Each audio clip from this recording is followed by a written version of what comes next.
Hello guys, welcome back to my YouTube channel Sneha creator. So আজকের ব্লগটা আমি একটা বেঙ্গলিতেই করব।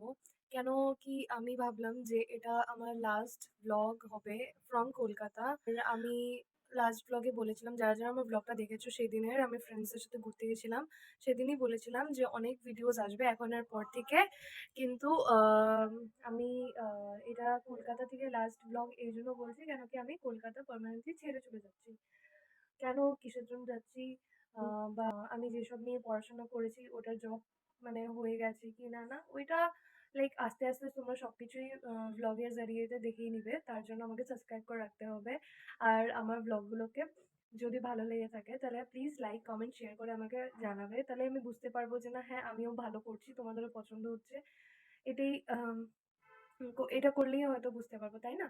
তো যেটি হোক, এখন আমি তো সকালবেলা ঘুম থেকে উঠলাম।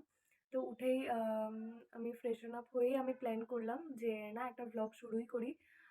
লাস্ট এই কলকাতাতে কিরকম করে আমি পুরো মানে ওটা কাটিয়েছি, এই 2 মান্থস আমি এখানে লাইক ইন প্রপার ছিলাম। তো ওই আর ৮-৯ মাস ওরকমই হবে যেটি হোক। তো আমি এত তো পুরো ইলাবোরেটলি বলতে পারবো না। হ্যাঁ, আপস অ্যান্ড ডাউন সবকিছুই এসেছিল। বা যেরকম ভাবে আমি ইনস্টিটিউটে আমার মানে লাইক আমি মানে অনেক মানুষ, বড় মানুষ সবাদের সাথেই আমার মানে দেখা হয়েছে। তো এটা অনেকটাই আমি আমার মানে ব্লেসিংস আর কি, তাই না? তো আমার খুবই মানে ভালো গেল, আমি অনেক ফ্রেন্ডস বানালাম, আম, অনেক এনজয় করেছি এই কিছুটা মানে বছর। অনেক হার্টও হয়েছি, অনেক কিছু আম, ভুল টুলও হয়েছে। তো যেটি হোক, এটা তো স্বাভাবিক, এটা মানুষেরই পার্ট অফ লাইফ, আর আমারও। তো যেটি হোক, এখন হয়েছে আমি অ্যাকচুয়ালি তো এগুলি বলার জন্য আসিনি। আমি ভাবলাম যে আজকে লাস্ট, যেহেতু আজকে লাস্ট দিন আমি এখানে, হয়তো কাল মানে কালকে যেহেতু আমি এখান থেকে চলে যাব সবসময়ের জন্য, এমনি তো আসাআসি হবে ওটা আলাদা ব্যাপার, কিন্তু একটা থাকা আর ঘুরতে করে আসাটার মধ্যে বহুতটাই পার্থক্য আছে, তাই ভিডিও বানাই। আর এটাও আমার একটা কাছে মেমোরিজ হয়ে থেকে যাবে আমার ইউটিউব চ্যানেলে। আর যারা যারা আমাকে অনেকটাই বেশি ভালোবাসো, যারা তোমরা দেখছো, তো অবভিয়াসলি তুমিও মানে তোমরাও জানো যে আমি মানে তোমাদের সাথে কতটা আমার ফিলিংসকে শেয়ার করতে ভালোবাসি। তো যেটি হোক, গুড মর্নিং সবাইকে। যারা যারা এখন অবধি আমার ব্লগটা কন্টিনিউ দেখছো। এখন বাজছে ৯, ১০টা ১০, ১৫ এরকমই বাজছে। মানে আমি যখন ব্লগটা শুরু করেছিলাম তখন 10টা 5 বাজছিল। ব্রেকফাস্ট তো কিছু করিনি। তো আমি লাইক কালকে রাত্রেবেলা অনেকগুলো গিফটস পেয়েছি আমার ফ্রেন্ডের থেকে। ওটা একটা শর্টস আমি আগেই পোস্ট করেছি। মানে এখন তো আমি ব্লগটা বানাচ্ছি, তো হয়তো আমি পোস্ট করিয়ে দিব এটার পর। তো তোমরা ওটার আগেই দেখতে পাবে। তো কালকে ফ্রেন্ডসদের সাথে গেছিলাম ঘুরতে মেলা টেলায়। তো ওখানে গিয়ে ওরা অনেকটাই বেশি ইমোশনাল হয়ে গেছিলো। ঠিক আছে, কান্দাকান্দি পুরো। আর আমি সবার সামনে এত মানে ওটা কাঁদতে পারিও না, আর নিজের ইমোশনস একদম শেয়ার করতে পারি না। তো যদিও, তো কালকের দিনটা খুবই মানে ইমোশনালও ছিল আমার জন্য। আর আমি কালকে লাস্ট ম্যাকেও গেছি, আমার ইনস্টিটিউটের লাস্ট ম্যাম স্যারদের সাথে দেখা করে আসলাম। তো ওটা একটা ইমোশনাল মানে দিনটা ছিল। আবার কালকে ওয়ার্কশপও ছিল, ওয়াকওভার থেকে ওয়ার্কশপ করিয়েছিল। তো আমার ভালোই গেছে দিনটা কালকে। হ্যাঁ, তো ব্যাপারটা হয়েছে আজকে মানে মা ওরা কালকে ট্রেনে উঠে গেছে তিনসুকিয়া থেকে আসাম। তো এখন মা ওরা আসবে আমার এখানে, কেন কি তো আমি পিজিতে থাকি, যারা যারা জানো। তো পিজিতে তো অনেকগুলোই জিনিস আছে, প্রায় প্রায় আমি অনেকটাই চেষ্টা করেছিলাম নিয়ে যাওয়ার বাড়িতে। বাট হয়েছেটা কি, যে আরো অনেক জামা মানে আছে বা অনেক জিনিসপত্র আছে যেসব নিয়ে যেতে হবে। তো ওটার জন্য আমাকে অবভিয়াসলি আমার প্যারেন্টসকে মানে লাগবেই সকাল সকাল।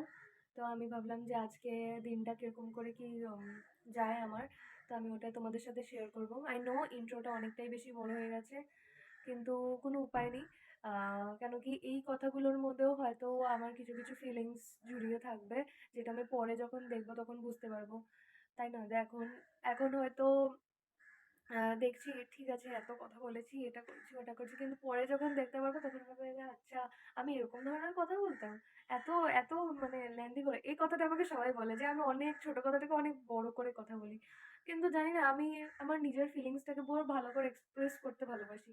এরকম না যে হ্যাঁ আধামাধি কথা, আমি ওরকম কথা বললে কেউ মানুষই খুঁজে পায় না। তো সেটাই মানে কি আর বলবো এখন। আমাদের যে পিজির দিদুন আছে, তো দিদুন আমার জন্য ব্রেকফাস্ট রেখে গেছে। তো বললো যে স্নেহা তুমি খেয়ে নেবে।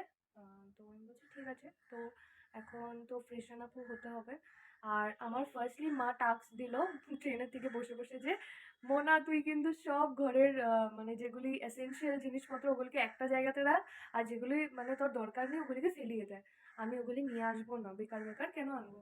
তো আমিও ভাবলাম যে না ঠিকই বলছে, মা তো অবভিয়াসলি বলবে ঠিকই। তো এখন আমি আমার যেগুলো এসেনশিয়াল জিনিসপত্র আছে তো ওইগুলোকে আমি ফটাফট গুছিয়ে নিই। আর যেটি হোক, তো তোমরা দেখতে থাকো ব্লগটা।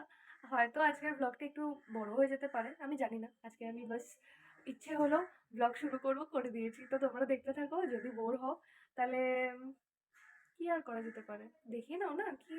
তোমরা তোমরা দেখবে না তো কারা দেখবে আমার ব্লগ।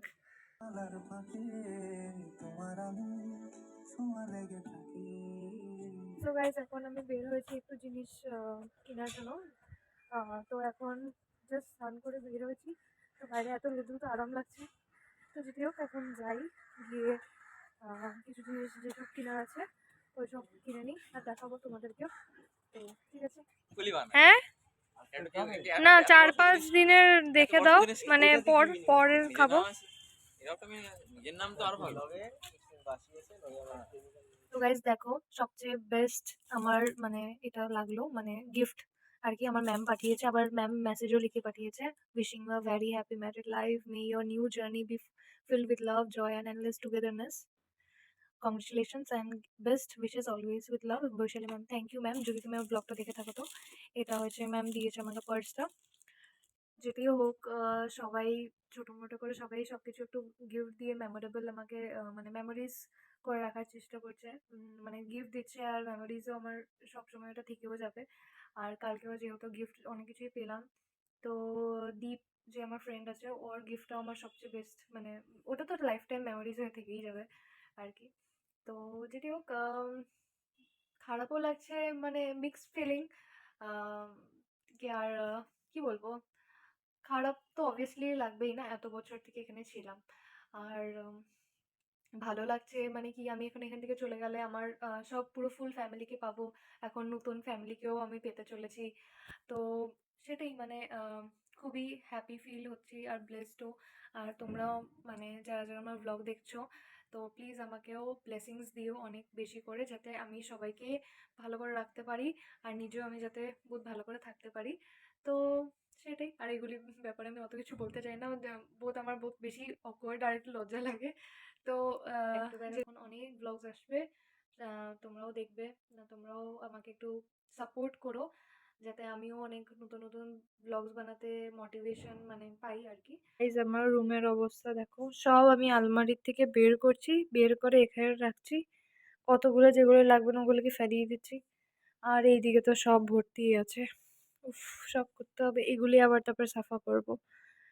এখন কি আর বলবো, কিছু উপায় নেই, তবু করতে হবে কাজ। একটু গান শুনি আর কাজ করবো। এখন টাইমলেস বানাবো না, টাইমলেস ভেবেছিলাম করবো, তার জন্য বলেছিলাম। তো যদি হোক, এখন টাইমলেস না করে একটু গান শুনে ফটাফট কাজ করে নিই, তারপর টাইম আমি সবকিছু করে এখন একটু বসেছি। খুবই এখন টায়ার্ড ফিল করছি, সবই হয়ে গেছে প্রায়। মানে এখন তো মা ব্যাগ আনবে, মানে সুটকেস আনবে, তো লাইক ওগুলিতে আমি ঢুকিয়ে নেব। এখন কটা ট্রলি হয় আমি সেটা বলতে পারছি না, হয়তো 3টের মধ্যে হয়ে যেতে লাগে, 3টে ট্রলির মধ্যে হয়ে যেতে লাগে। এখন রইলো কালকে মা আসবে, কি কি করবে কি না ওটা আমি জানি না। আর আমি ওটা হয়তো আরেকটা নতুন ব্লগেই কন্টিনিউ করব। আর তোমরা এখন আমার রুমের অবস্থাটা দেখো। এখন ওই ওখানে সব যত বিছানা টিছানা আছে সব ওখানে রেখে দিয়েছি। এখানে বেড আছে, এখানে এটা 4 শেয়ারিং, অ্যাকচুয়ালি আমার পিজির রুমটা 4 শেয়ারিং, ঠিক আছে। কিন্তু আমার রুমে এখন লাইক 2 মান্থসের থেকে নেই, মানে মেয়ে আসছেই না। তো আমি একাই, আমি এই রুমে একাই রাজত্ব করে বেড়াচ্ছি। আমার প্রায় 3টা বেডেই আমি কিছু কিছু জিনিসপত্র রেখে দিই, যখন মানুষ আসে তখন সরিয়ে দিই, মানে দেখার জন্য যখন আসে। তো এটাই হলো আমার পিজি লাইফ ইন কলকাতা। ভালোই গেল। এবার আমি ডিনারটা করে নিই চটপট, দেন একটু কথা বলে নিই সবার সাথে। তো দ্যাটস ইট।